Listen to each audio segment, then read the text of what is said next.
Leningradas would be able to walk to the front line, just a block or two from the last streetcar stop. Now the city was on a war footing.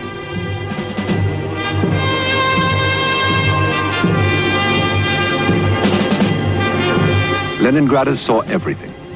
The sky, the landscape, the killing ground, through the slits of their bunkers. The storm was drawing near. Hitler had announced that the city was to be wiped off the face of the earth.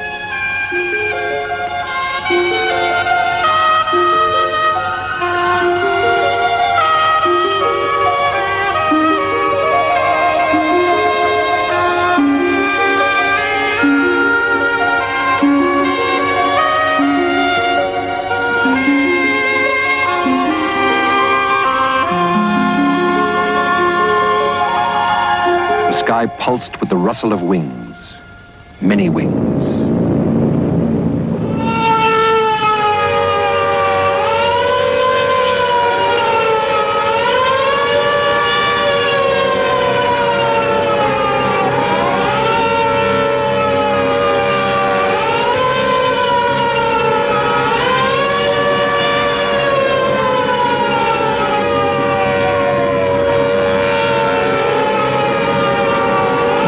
Air attacks on Leningrad had begun September 6th, but the first intensive raid was September 8th.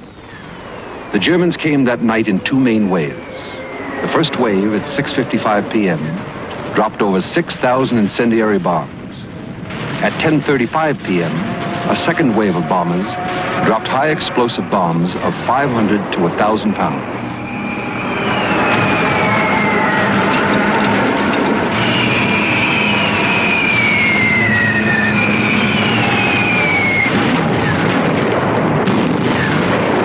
That day's air raid destroyed the Badaev warehouses, the city's main stockpile of food. It was an evil omen. Food was soon to become more precious than bullets.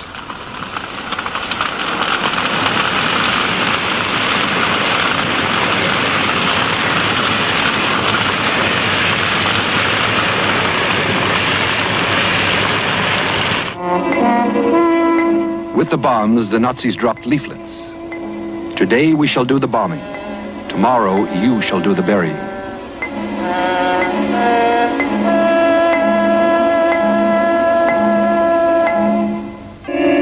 Nazi raids on Leningrad came like clockwork.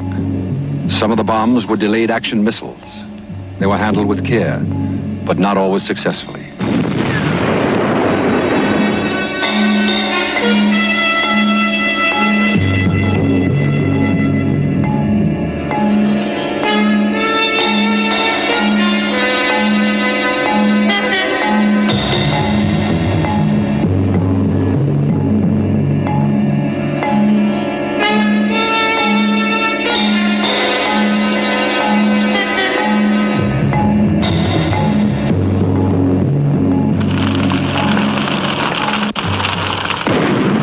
Hitler declared, the war against Russia is a war of ideologies.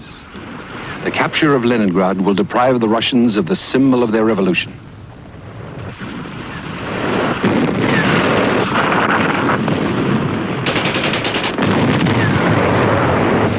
Marshal Voroshilov, commander of the Leningrad armies, proclaimed from the beleaguered city that Leningrad would become Hitler's grave.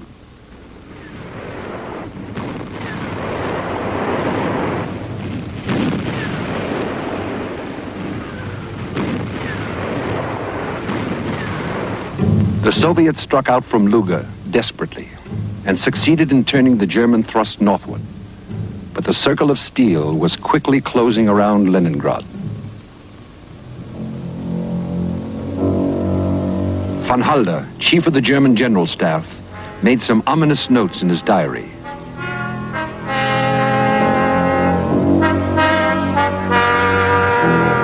The Russians don't think of retreating.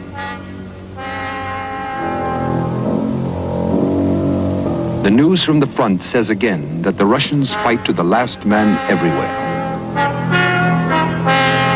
Their men fight desperately and fanatically. But in spite of these observations, von Halder concluded that the Russian campaign was won. Leningrad held on. However, in September, the situation became more difficult. The fascists broke through the defenses, cut across the railroads, and reached the shore of Lake Ladoga. Leningrad was besieged. In a final effort to save Leningrad, Stalin ordered Marshal Zhukov to the beleaguered city. The situation was almost hopeless. Zhukov worked with Andrei Zhdanov, head of the Leningrad Party organization. The enemy could already see the spires and domes of Leningrad. Von Lieb launched his attack early in September with complete tank and air supremacy. Zhukov reached out for more reserves. The sailors of the Baltic Fleet were called out to fight as infantry battalions.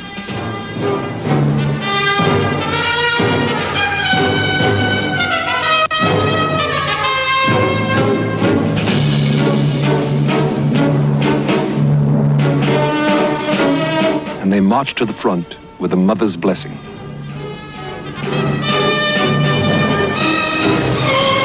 Zhukov pulled together a striking force of 50,000 men and launched his counterattack. He ordered, "Hold or die." One of his men said to a comrade, "If you retreat, I will kill you. If I retreat without orders, you will kill me." By September the 26th, though the city remained surrounded, the German advance had been stopped. This was the first Russian success.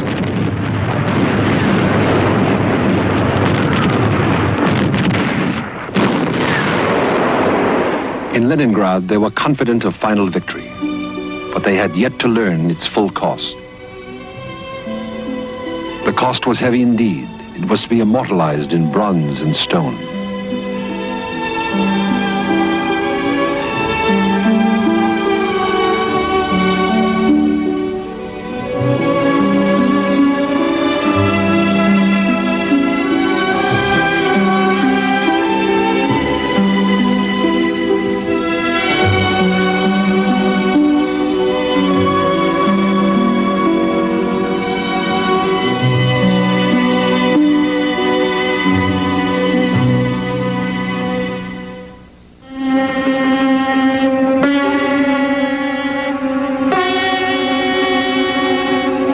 At the end of September, Hitler issued a secret directive.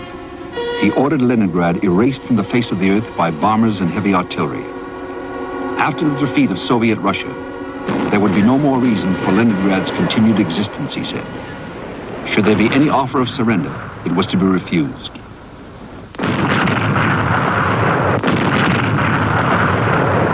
In the meantime, Hitler ordered von Lieb's panzers to disengage from Leningrad and move south for the attack on Moscow. The siege guns stayed.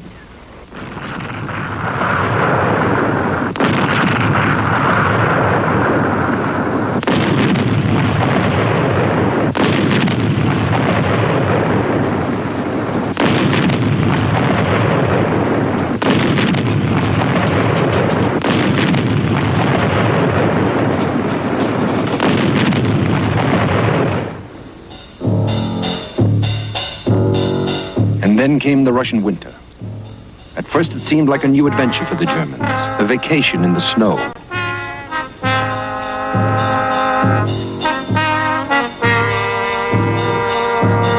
The Nazis could not yet imagine what it would be like to fight the Red Army in a winter campaign.